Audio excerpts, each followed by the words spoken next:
Selamat siang, bertemu lagi dengan saya, yang dimana video kali ini saya akan memberikan tutorial mengenai cara membuat daftar pustaka. Nah, langsung saja, jadi sebelumnya saya sudah menyiapkan eh, dokumen ya yang ada paragrafnya, kemudian juga menyiapkan pustakanya. Jadi saya share terlebih dahulu. Berikut Baik, berikut contohnya ya. Jadi dokumen ini juga saya gunakan pada saat pembuatan tutorial mengenai daftar isi dan daftar tabel. Nah, ini saya lanjutkan. Jadi di sini saya sudah menulis beberapa paragraf, ada 1, 2, dan 3 paragraf, di mana masing-masing paragraf ini memiliki pustakanya sendiri. Nah, pustakanya itu seperti ini ya, saya contohkan ada referensi 1, referensi 2, dan referensi 3. Ada 3 jenis, ada 2 jenis sebenarnya, yaitu satu jurnal, yaitu referensi 1 dan referensi 2 itu jurnal, dan referensi 3 ini dari buku. Kemudian untuk referensi 1 itu 2 penulis, sedangkan referensi 2 itu 3 penulis.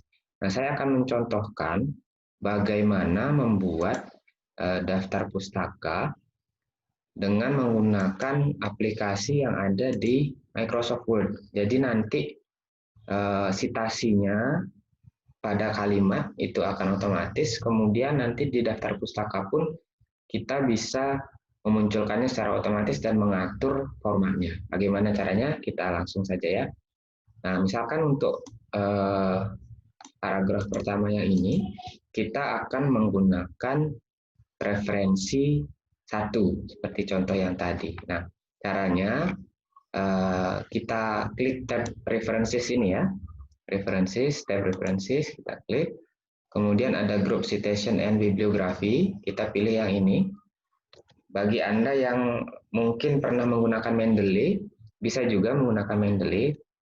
Nanti akan add-in ya aplikasi Mendeley di sini, tapi untuk yang belum bisa menggunakan Microsoft Word di sini. Nah, kita klik di sini ada menu Insert Citation. Klik. Nah, kemudian klik Add New Source.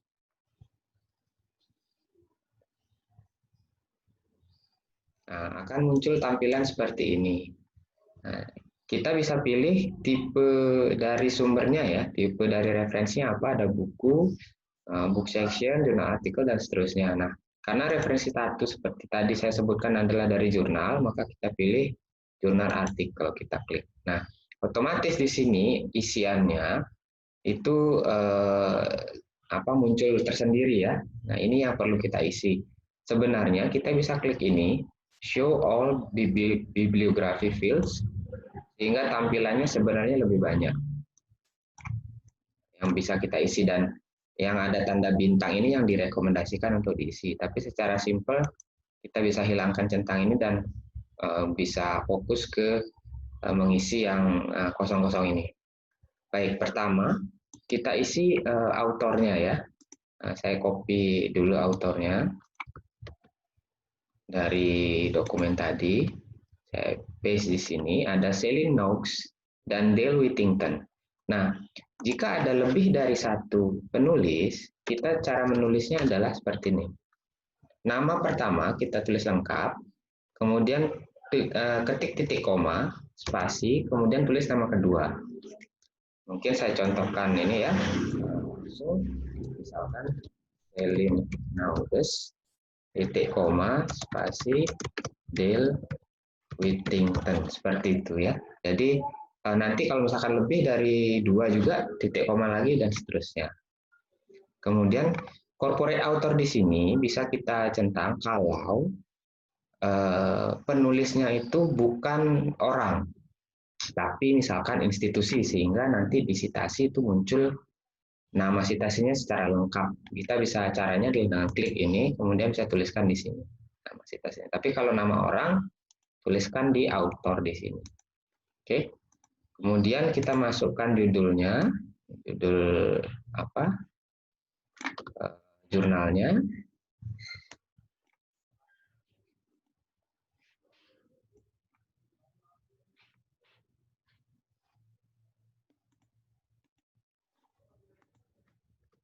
Oke, saya langsung copy ya, tarif desain dan seterusnya.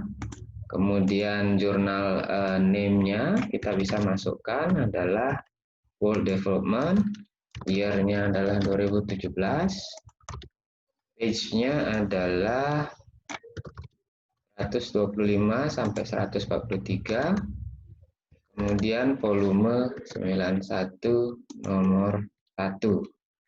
Nah, ini sudah lengkap. Kita bisa langsung klik OK. Nah, otomatis dia akan muncul di sini citasinya. Nah, citasi ini dan daftar pustaka juga nanti kita bisa atur sebenarnya tipenya, karena masing-masing tipe citasi itu berbeda-beda. Misalkan Anda citasinya dengan format atau style APA, style Chicago, Harvard, IEEE, dan seterusnya. Anda bisa pilih.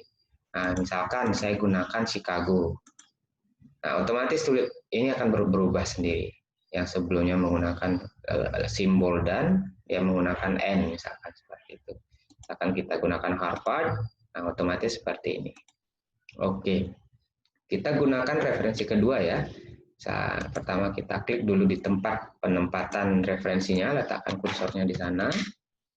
Kemudian insert lagi, insert citation, add new source. Nah, ini kita perhatikan. Jika kita sudah menambahkan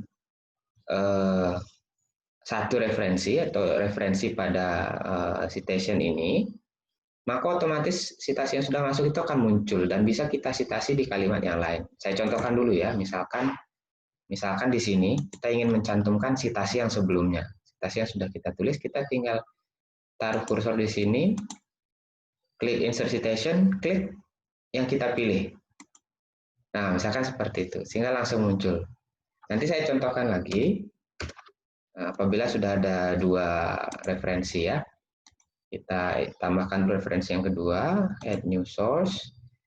Referensi yang kedua juga jurnal artikel, kemudian penulisnya ada 3, yaitu istihori, seperti tadi, isi dengan titik koma, kemudian Iputu Artawi Guna, titik koma, dan Ali Masdugi. Tidak perlu titik ya, biarkan saja. Kemudian judulnya, copy paste seperti ini. Kemudian jurnal name-nya, tahunnya adalah 2018. Kemudian page-nya 1 sampai 11.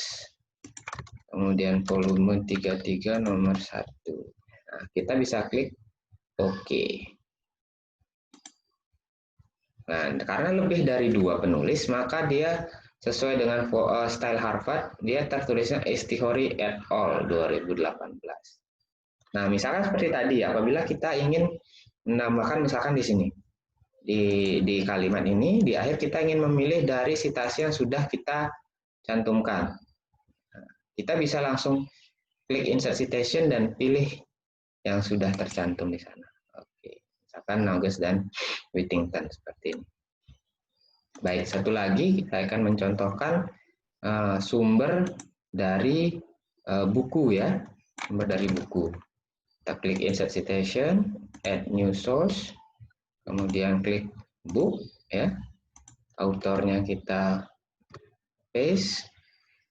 Nah, Anda harus ingat, misalkan tahu bahwa format daftar pustaka itu adalah namanya terbalik ya, nama belakang lebih dulu, koma, kemudian nama depan. Tapi pada saat penulisan di sini, Anda tidak perlu membalik. Itu pembalikan itu otomatis dilakukan oleh Microsoft Word-nya sendiri.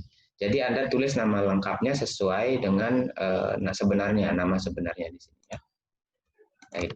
Kemudian judul bukunya kita tulis, tahunnya adalah 2018, hanya Yogyakarta, publishernya adalah Yamada University Press. Oke, kita klik Oke. Nah, otomatis muncul di sini sitasi dari pustaka yang kita rujuk. Sekarang bagaimana kita mencantumkan daftar pustakanya? Nah, saya akan menuju ke halaman daftar pustaka ya. Baik. Nah, kita klik kursor di tempat di mana kita akan menempatkan daftar pustaka. Kemudian pada tab references, menu citation dan bibliografi, di sini ada menu bibliografi. Kita klik. Oke. Nah, ini sudah ada beberapa contoh format bibliografi ya, format referensinya. Kita bisa pilih salah satu, atau juga kita bisa klik insert bibliografi ini. Misalkan seperti ini.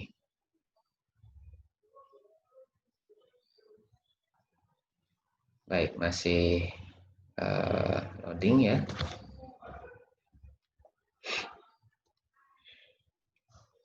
Oh, tidak berhasil ya, sepertinya.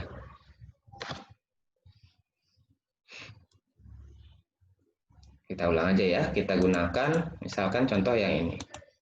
Oke, kita klik, nah muncul, ini bisa kita delete saja ya. Bisa kita hapus, kita buat stylenya normal dulu. Oke, kita hapus saja.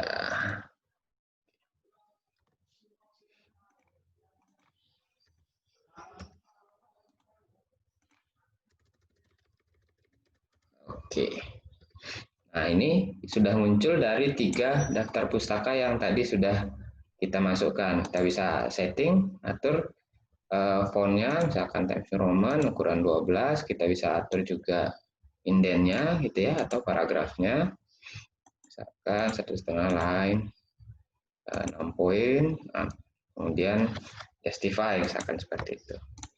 Nah, otomatis akan muncul.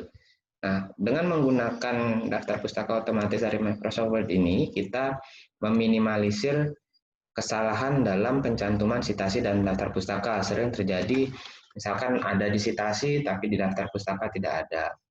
Atau di daftar pustaka ada, tapi terlewat di sitasi di dokumen. Nah, ini akan menghindari seperti itu. Jadi, pada saat kita melakukan sitasi, otomatis sudah masuk ke sistem, ke Microsoft Word, maka pada saat daftar pustaka tercantum, daftar pustaka dimunculkan, otomatis semua referensi yang kita masukkan itu sudah muncul, gitu ya.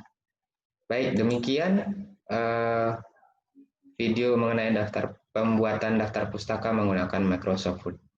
Sampai bertemu di video selanjutnya. Selamat siang.